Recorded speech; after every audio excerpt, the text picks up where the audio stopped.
阿尔忒弥斯2号到底怎么了？为什么这个承载着全人类重返月球梦想的史诗级任务会一而再、再而三地放我们鸽子？这背后究竟是技术的瓶颈、安全的博弈，还是某些不为人知的深层原因？别急，今天我们就开启显微镜模式，把这艘飞船、这枚火箭，还有 NASA 背后的那些纠结事儿，统统给它扒个精光。大家有没有发现，最近几年的航天新闻里，推迟这两个字出现的频率高得离谱？尤其是阿尔忒弥斯2号，原本大家都以为2024年能看到宇航员绕月，结果硬生生拖到了2025年。现在倒好，2026年2月的最新消息又告诉我们要推迟到3月甚至更晚。那么阿尔忒弥斯2号到底怎么了？要说这次2026年2月的最新延迟，直接导火索其实是一场本该完美的彩排。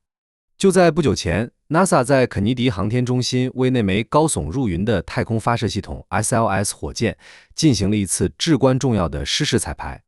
工程师们会把几十万加仑的超低温液氢和液氧燃料灌进火箭，模拟发射前的每一个秒表跳动。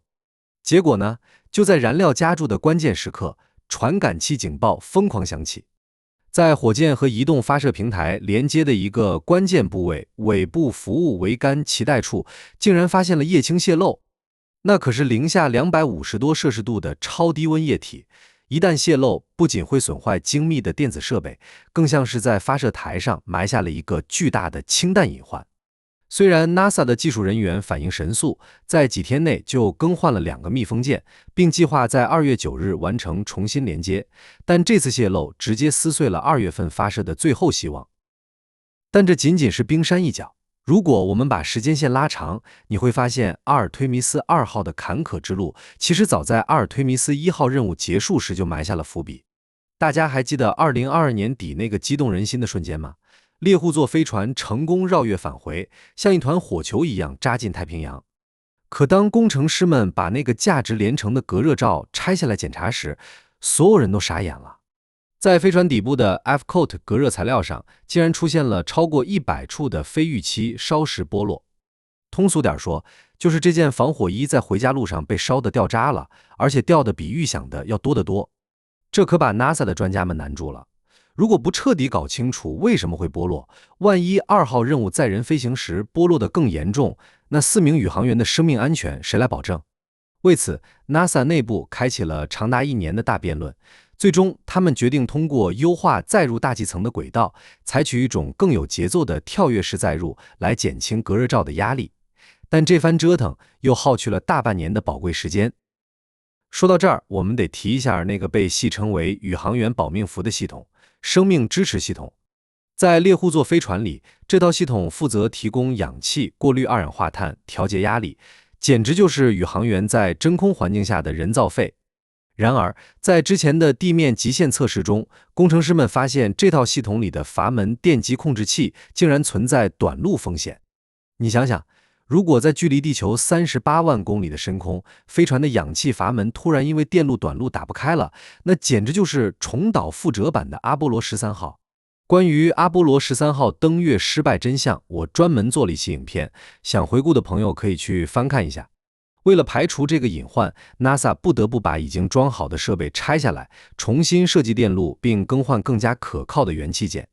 这种拆了装，装了拆的过程，不仅考验着工程师的耐心，更让发射时间表像橡皮筋一样被无限拉长。当然，除了这些大块头的问题，还有一些让人哭笑不得的小毛病。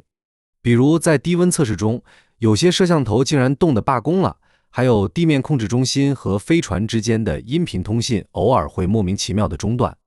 NASA 宣传的理念是带着问题不升空，所以哪怕是一个螺丝钉没拧到位，或者一个传感器数据波动异常，他们都会毫不犹豫地按下暂停键。那么阿尔忒弥斯2号这次到底要去干啥呢？它可不仅仅是简单的绕月飞行一圈，这次任务更像是一场高难度的带人试驾。4名宇航员，包括指令长里德·怀斯曼、飞行员维克多·格洛夫、任务专家克里斯蒂娜·科赫，还有来自加拿大的杰里米·汉森，他们将驾驶猎户座飞船进行为期约10天的绕月飞行。他们会飞到月球背面，利用月球引力把自己甩回地球，整个过程不着陆，但会全方位测试飞船在深空环境下的表现。这不仅是对机器的考验，更是对人类心理和生理极限的挑战。阿尔忒弥斯2号的延迟无疑会对美国整个重返月球计划的时间线产生连锁反应。原计划中，为了赶在中国之前重返月球，阿尔忒弥斯3号任务预计在2025年进行，而现在它最早也要推迟到2027年了。紧随其后的阿尔忒弥斯4号任务也将顺延至2028年。这意味着人类重返月球的脚步不得不放慢一些。当然，这种延迟也带来了成本的增加，长期的维护和测试无疑会增加项目的预算。但正如 NASA 现任局长贾里德·艾萨克曼多次强调的，安全是我们的首要任务。毕竟，太空探索充满了未知和风险，宁可慢一点，也要确保万无一失。讲到这里，细心的你肯定发现一个问题：在现在的技术条件下，阿尔忒弥斯计划为什么还一波三折呢？几十年前的阿波罗计划却如此的顺溜。从1961年肯尼迪总统宣布登月，到1969年阿波罗11号成功登月，再到后续阿波罗17号，一共进行了10多次载人任务，成功将12名宇航员送上月球。那时候的计算机性能可能还不如我们现在手里的智能手机，技术条件远不如今天。可为什么到了21世纪的今天，科技如此发达，我们却为了一个绕月任务要经历如此漫长的等待和反复的推迟？难道是当年的阿波罗计划太神了，还是现在的阿尔忒弥斯计划太保守了？又或者这背后还有什么我们普通人不知道的秘密呢？欢迎大家在评论区留下你的大胆猜测和独到见解，我们一起头脑风暴。